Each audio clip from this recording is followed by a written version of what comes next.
ख़बर शेयर कयूं पिया कंधकोट मां। कंधकोट प्रेस क्लब में सिंध जे सजावत अॻुवाणनि राहिब पॿड़ मुमताज़ अली ऐं बका मोहम्मद बंगवार प्रेस कॉन्फ्रेंस कंदे चयो त इन टाइम सिंध जी सियासी सूरत हाल इंतिहाई ख़राबु आहे।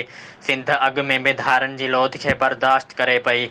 कराची में लखें अफ़गानी पनाहगीर रहियल आहिनि, जंहिंजो नतीजो हाणे अचणु शुरू थी वियो आहे। हर आए ॾींहुं सिंधियुनि जो क़त्लो आम, भत्ताखोरी ऐं सिंधियुनि सां ज़ुल्म ऐं ज़्यादतियूं कयूं पियूं वञनि।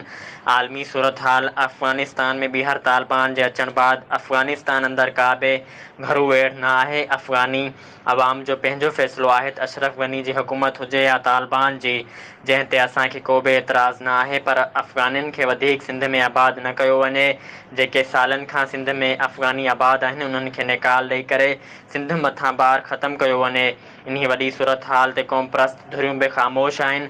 असीं सिंधी हुजण जे नाते अहिड़नि साज़िशनि ख़िलाफ़ हर मुहाज़ ते आवाज़ उथारींदासीं। ज़ियाओ जे दौर खां वठी सिंध धारियुनि जी लोध, मंशियात फ़रोशी ऐं हथियार कल्चर समेत ॿियूं बुरायूं भोॻे रहिया आहिनि। कराची अंदरि सिंधी पाणी खे अक़लियती महसूस करे रहिया आहिनि।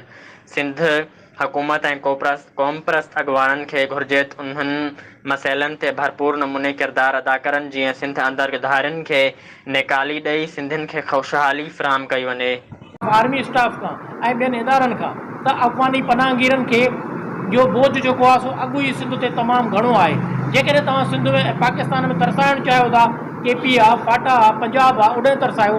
बाक़ी सिंध जे जेका दाख़िला आहे उहा जेके असां सान्याबंद आहियूं, जेके लिखारी दोस्त आहिनि, सहाफ़ी दोस्त आहिनि, असां उन्हनि सां गॾिजी करे कश्मीर जी हदुनि मंझां जॾहिं बि हुननि सिंध जे अंदरि एंट्री लॻाई त उनजे रोकण जे लाइ उते एहतजाज बि कयो वेंदो।